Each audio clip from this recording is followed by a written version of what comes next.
Hey guys, welcome back to my channel, or welcome to my channel, whatever it is I usually say at the beginning of these videos.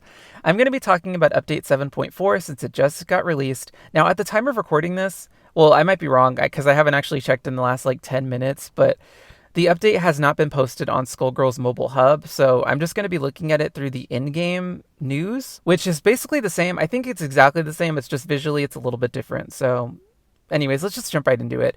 I did read these new variants abilities already, and I'm slightly like, okay, they're kind of weird. In my opinion, they're weird. The Beowulf is weird to me, but they're not that weird. Let's just go over it really quick. All right, Chill Guy Beowulf. When blocking a hit, apply 1 stack of slow for something amount of seconds. When the opponent reaches 5 stacks of slow, remove all slow stacks and inflict stun for 6 seconds. When any teammate hits a stunned opponent, inflict armor break and gain Deadeye for something seconds each. Okay, the weird part to me is that, I don't know, this whole thing is just odd to me. Whatever, I don't know what to say. Guys, let me know what you think about this Beowulf. I think the fact that his ability specifically, the second ability at least, specifically affects stunned opponents, well, it affects your teammates if they hit a stunned opponent is especially interesting to me because I'm like, huh, I don't even know. Okay, then we have Fortune Cookie Misfortune. After facing the same opponent for 10 seconds, Misfortune suffers curse for something amount of seconds but gains permanent precision, bypassing all buff prevention effects. When curse is applied to Misfortune, gain 1 stack of evasion and haste, blah blah blah, bypassing all buff prevention effects. This is just weird. So I guess whenever Misfortune gets cursed, she just gains evasion and haste. And okay, when I first read this, I was like, bypasses all buff prevention effects. That sounds like I'm getting flashbacks from like Bleach Brave Souls. I don't know if anybody has played or is playing Bleach Brave Souls, but you know how they have all these different abilities that like actually specifically counter other specific characters' abilities, and it's like it's just weird, like weird in a power creep kind of way that I don't like. So that's kind of what this is reminding me of, but I guess in order for her ability to take effect, she has to be cursed. Okay, if she has to have curse for her to gain those buffs, then I guess she has to bypass buff prevention effects, right? Because that's kind of what curse is. It's just weird to me, but I do like permanent precision, so I guess if I ever get her, I'd probably use her because I feel like that's super useful. Although I don't like being cursed, but it's not like a long lasting curse, so whatever.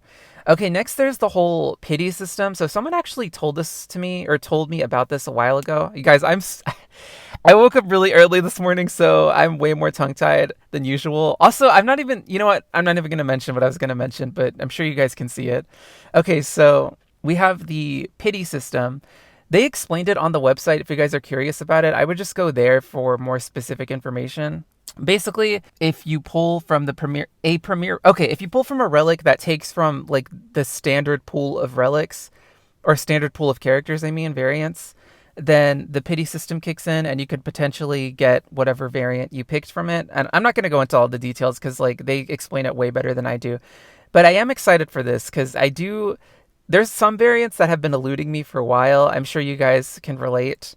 So I'm definitely going to be taking advantage of this, especially because there's a lot of variants that they added recently, or maybe not recently, but like within the last year, I guess, that I've been wanting to get, but I have not been able to. So yeah. Anyways, then we have the exclusive fighters that are entering the standard relics. So we have what I almost said Water Warrior, Wave Warrior Annie, who's awesome, Stellar Huntress Black Dahlia, who I've never used, but well, I've heard like nothing about her actually. I think someone said that she wasn't very good. Rhythm Rider Big Band, who's awesome. Diamonds. Glacial Ghoul Squiggly, who I've never used before. Well, I used her like once, but I feel like I sucked. Dawn Passion, Eliza, who you guys say is amazing. Sheer Force Philia, who I really like, even though she's kind of glitched. By the way, the last time I used Sheer Force, she was, I could have recorded this, but I didn't. Her blockbusters weren't doing any damage. I don't even know what's going on with Sheer Force anymore. Okay, then we have the Shard Store Exchange Change, and I read that backwards, whatever, not backwards, but I kind of got it mixed up. So they're changing the amount of shards you need to exchange for gold and diamond characters by 1,000 shards. So now it only takes 4,000 gold shards or 4,000 diamond shards, which is awesome. Because I mean that's still expensive, but at least it's cheaper. I never expected that to change, so I'm happy that it did. Okay, so there's also a new all access stage pass, all access plus backstage pass, which adds levels onto the backstage pass. I've never actually bought a backstage pass before, so I kind of don't think I'm gonna get this anyway, but I don't mind that. Like, I don't know, I feel like having more incentives for players to buy things isn't a bad thing. You guys might disagree with me, but I don't have any opinion on this. I'm probably never going to use it, but good for you guys that do buy the backstage pass. Okay, balance changes. So these I haven't looked at. The other stuff I actually did look at. This stuff I am totally in the dark about. Okay, so Untouchable Peacock. Let's see.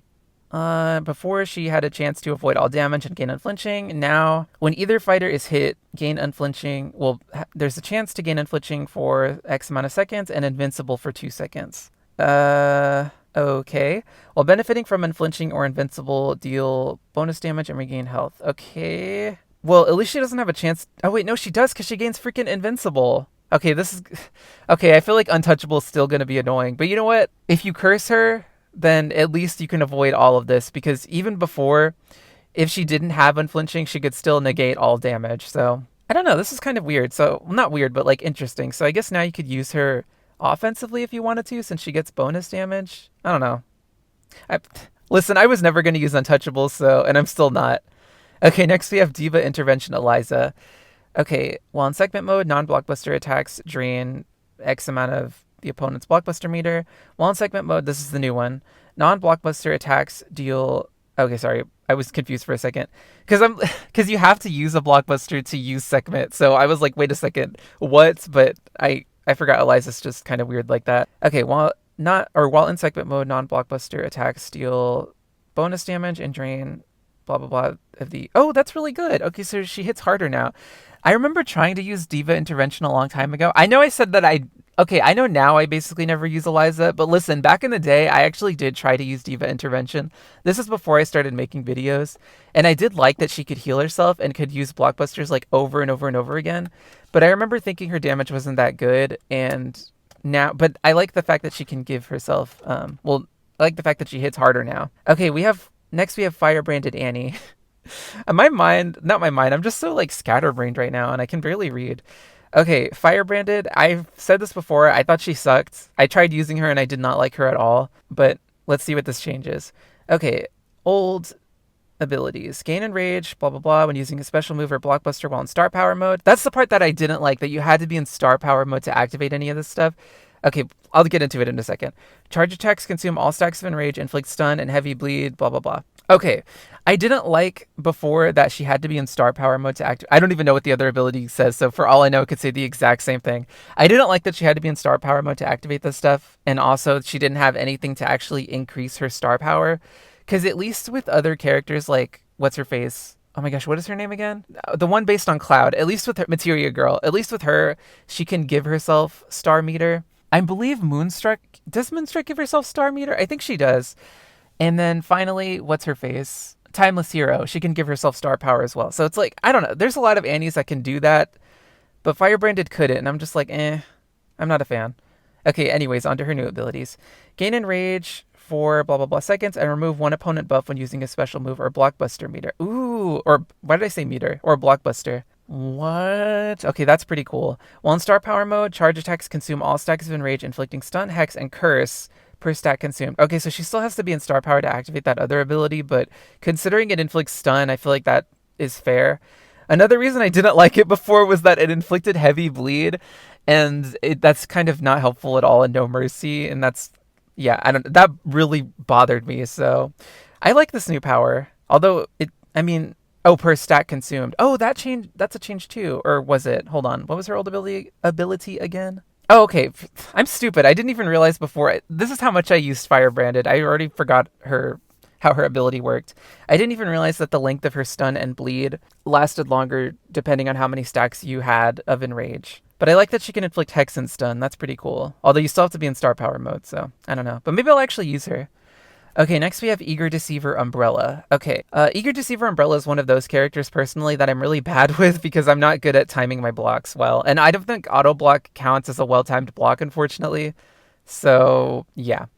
Alright, well-timed blocks have a blah blah blah chance to grant 1 stack of precision, barrier, and blessing.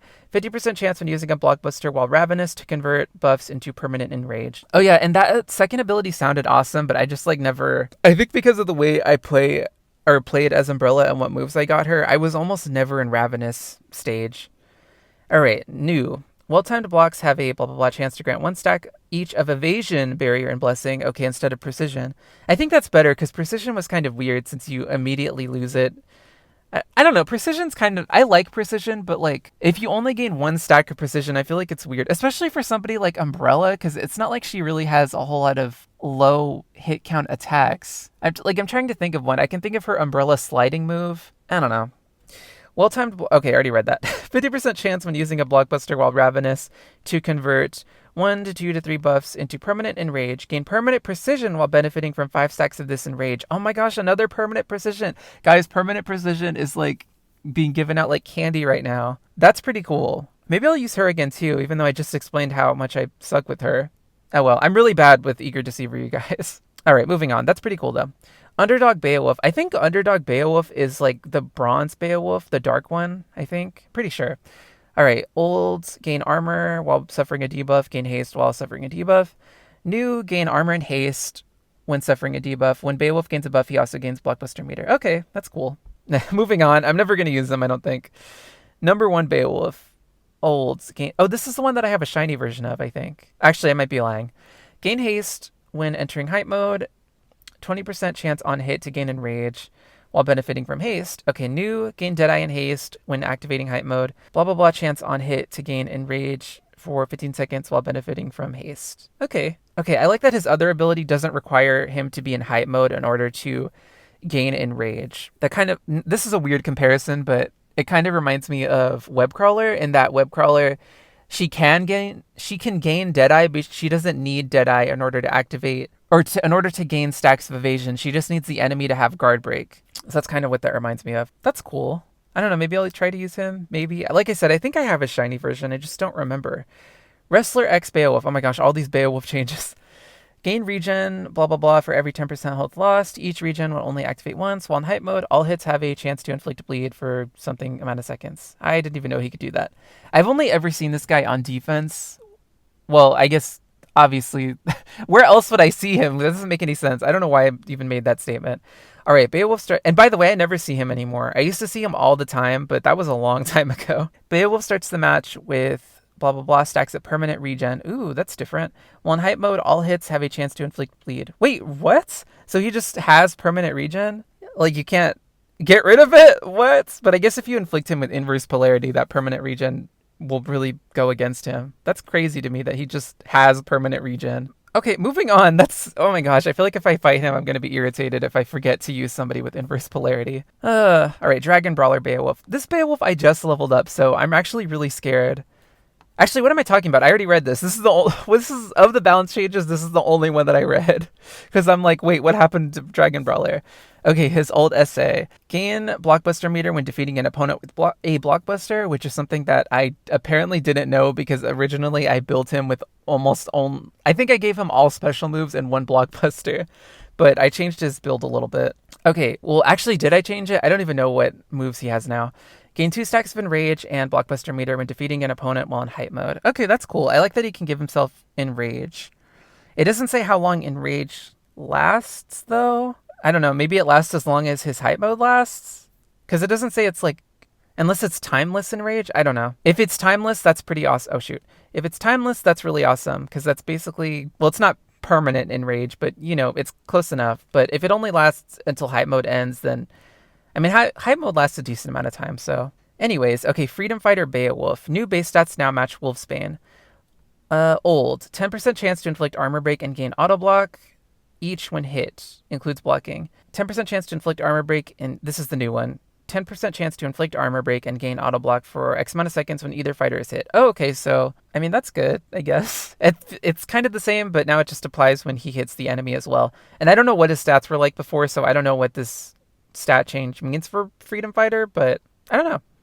Anyways, moving on. Okay, so this I remember reading. Beowulf's base kit was changed, so now his blockbusters and special moves are different. So I guess this is kind of similar to what happened with Big Band. And once again, just like with Big Band, I basically don't really ever use Beowulf. I've used one in the past, and I'm starting to use Dragon Brawler, but I'm not familiar with his moves at all. So, not to be fair though, I'm barely familiar with other characters' moves as well, so it's not like it's any different from other people. It's just, especially with Beowulf, I really am clueless. Okay, let's just read these out loud, I guess. Gigantic arm. Before it had a chance to stun.